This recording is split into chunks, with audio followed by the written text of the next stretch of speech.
Salut tout le monde, on se retrouve aujourd'hui pour une des dernières sorties cèpes, si ce n'est la dernière sortie de l'année.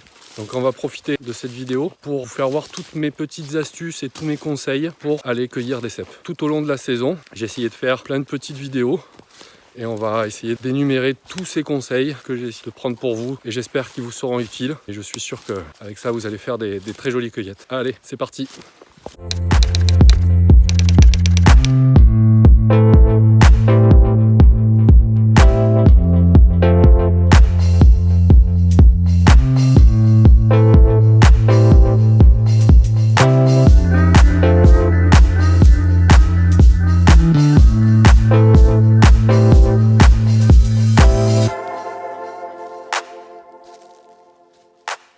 Alors bonjour tout le monde, on se retrouve une nouvelle fois au cœur de la nature pour une journée aux champignons. Alors on va essayer de baser cette vidéo sur les conseils que je peux vous donner pour essayer de trouver. Là en ce moment à l'automne c'est le cèpe, j'ai fait pas mal de petites vidéos tout au long de la saison et on va essayer de résumer tout ça. Le premier conseil c'est comme aujourd'hui, n'hésitez pas à aller aux champignons les jours de pluie. Il y a moins de personnes, alors oui il faut être bien équipé, donc prenez un poncho, un surpantalon, des bonnes bottes ou des bonnes chaussures bien imperméables. Et vous verrez, vous serez un peu plus tranquille, vous croiserez moins de monde. Et qui dit pluie dit eau, et qui dit eau dit champignons. Et une petite pluie ça peut aider à la pousse et vous verrez que vous passerez des bonnes journées mouillées, il fera un peu plus froid, mais point de vue cueillette ça peut être sympa. Donc ça c'est le premier conseil.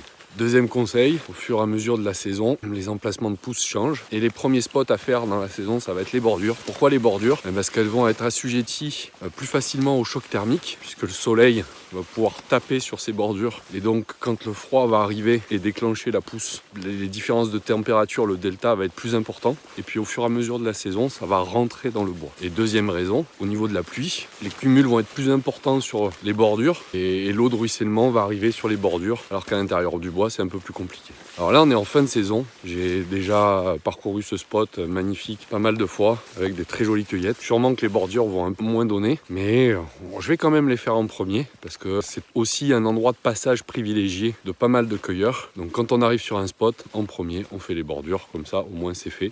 Et après on rentre dans le bois. Ben oui, les bordures c'est bon parce que vous voyez, on a des jolis cèpes qui poussent en bordure. Et c'est magnifique. Celui-là il est parasité, je pense un peu, voire beaucoup. Donc celui-là on ira le mettre au pied d'un autre. Regardez, on en a encore deux là. On en a encore deux là. Ceux-là ils sont jolis. On va essayer de le prendre. On en a un là. On en a un autre là. Vous voyez en fait on en a quand même pas mal sur la bordure. Allez, je vous retrouve sur d'autres vidéos faites à d'autres moments lors de la saison. Si comme moi vous êtes dans une région où il n'a pas énormément plu, là on est à 1600 mètres d'altitude, donc la nuit la température baisse assez pour créer des pousses. Par contre on va rechercher de l'humidité. Donc vous l'entendez peut-être, on n'est pas très loin d'un ruisseau. J'essaye de me mettre en bordure de lisière comme ça. J'essaye de longer toute la lisière. Et en effet, en longeant les lisières, juste au bord, généralement on va trouver des jolis petits bouchons. C'est pas encore sorti à l'intérieur, par contre en lisière là je viens d'en faire 5. Allez, pour vous aider à trouver des cèpes, on sait qu'il y a certaines essences d'arbres qui sont meilleures que d'autres. Je les résume pour Boletus et du lys, on va être sur de l'épicéa, du sapin, du pin, du chêne, du hêtre, du châtaignier, essentiellement. Il y a d'autres essences mais c'est vraiment les 6 principales. Petite vidéo pour faire voir l'association avec le Clitopilus prunulus, le Clitopile petite prune, dit aussi le meunier, la mère des cèpes, et Boletus edulis. Donc c'est un très bon indicateur. Si vous voyez des meuniers, ça ne veut pas dire qu'il y a un cèpe, mais il vaut mieux s'approcher quand même. La marge enroulée, petit champignon blanc, ferme, les lames décurrentes, ça veut dire qu'ils redescendent sur le pied, une belle odeur de farine. Si je prends mon pouce là, hop, vous voyez ça casse de suite, ça casse. Un meunier. Un meunier, un cèpe. Donc il ne faut pas le confondre avec l'Antholum livide qui a les lames plutôt beurre avec Boletus edulis. Superbe.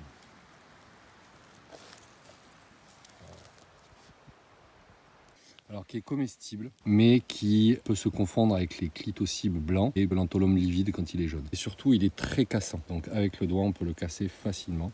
Tac, tac, tac. très cassant. Donc quand vous voyez des petits champignons blancs, vous essayez de venir voir si c'est des meuniers. Et si c'est des meuniers, peut-être vous aurez des cèpes à côté.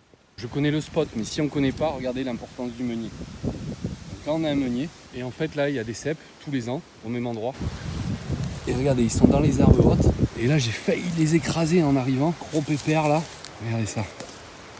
Magnifique. Et je connais le spot, c'est pour ça que je fais très attention. Mais là on peut passer sans les voir, alors qu'ils sont superbes. Magnifique. Regardez comment on voit bien le réseau. Le maillage blanc sur le pied, superbe. C'est Boletus edulis, le cèpe de Bordeaux. Superbe liseré blanc, superbe réseau. Allez, autre exemple de l'importance de Clitopilus prunulus, le Clitopile petite prune, qu'on appelle aussi la mère des cèpes, ou la sentinelle, ou le meunier avec son odeur de farine. Là, je vois de loin, vu qu'ils sont blancs sur vert, des meuniers. Et donc, pourquoi l'importance du meunier? Parce que je passais sur le chemin, ici, et sans les meuniers, lui, je ne l'aurais pas vu. Clairement, je ne l'aurais pas vu. Il est tellement bien camouflé que sous la mousse, je ne l'aurais pas vu. Voilà, un joli petit cépounet trouvé grâce au meunier. Alors, autre exemple de l'utilité des meuniers. Donc, vous voyez, là, il y en a deux. Donc, j'ai essayé de chercher un petit peu autour, dans toutes les petits sapins, là. Et ceux-là, je les aurais jamais trouvés sans la présence des meuniers. Parce que, regardez, ils sont vraiment, vraiment bien cachés. Ils sont dessous. Tac. Là, il y en a deux jolis. Et de 1. Et de 2. Et sans les meuniers, je ne les aurais point trouvés. Alors, deuxième très bon indicateur pour la présence de cèpes de Bordeaux et d'autres, c'est l'amanite tumouche.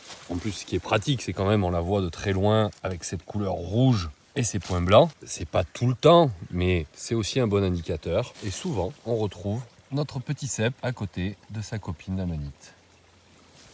Donc un très joli cèpe de Bordeaux. Et un deuxième exemple, un village d'amanites tumouche. Ouais, elles sont magnifiques en plus, superbes. Et si on regarde juste à côté, on a le commencement du village des petits cèpes. Comme je vous expliquais, c'est vraiment un très bon indicateur. N'hésitez pas à faire des petits détours dès que vous voyez du rouge un petit peu au loin. Ça vaut souvent la peine. C'est le début du village. Et si on continue un tout petit peu plus loin, on retrouve nos amis les amanites. Et là, on a la fin du village des cèpes.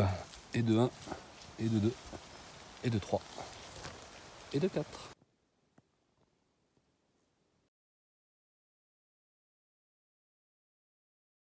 Alors un autre petit conseil, quand vous êtes dans une sapinière, là c'est des sapins, si vous voyez des chemins, c'est sûrement des chemins de coupe qui ont été créés, je vous conseille de les suivre parce qu'ils aiment bien se mettre sur ces terrains qui sont un petit peu plus dégagés. Alors ça commence pas trop mal, il y a une amanite tumouche, ce qui est plutôt bon signe. Je vais essayer de parler plus fort, il y a du vent. On va essayer de regarder. À droite, à gauche. Et souvent sur le chemin, ou juste sur les côtés.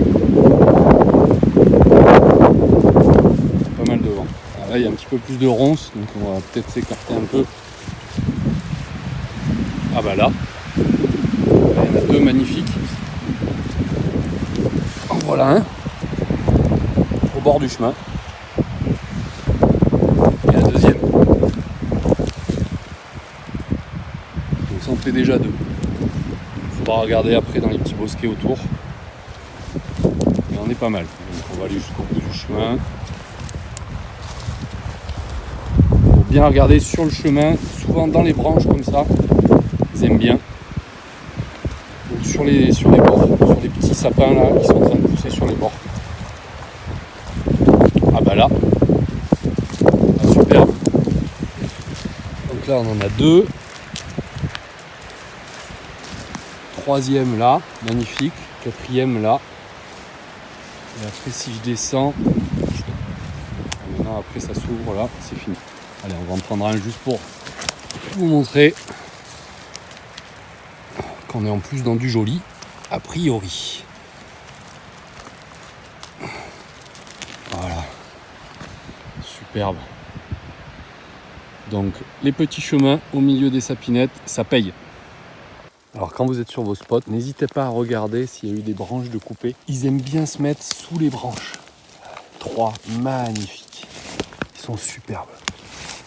Ils viennent se mettre dessous là. Alors on peut passer sans trop les voir. Et en fait, 3 superbes cèpes.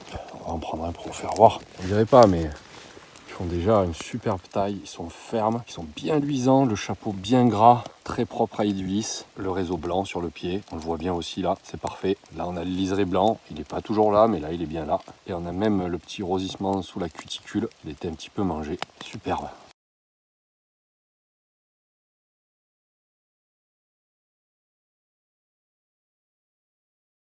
Comme d'habitude, si vous aimez cette vidéo, un petit pouce bleu, ça fait plaisir. Si vous voulez m'encourager à continuer à faire des vidéos, abonnez-vous à la chaîne. Comme d'habitude, n'hésitez pas à laisser des petits commentaires en dessous. Si vous avez des questions, j'y répondrai avec plaisir.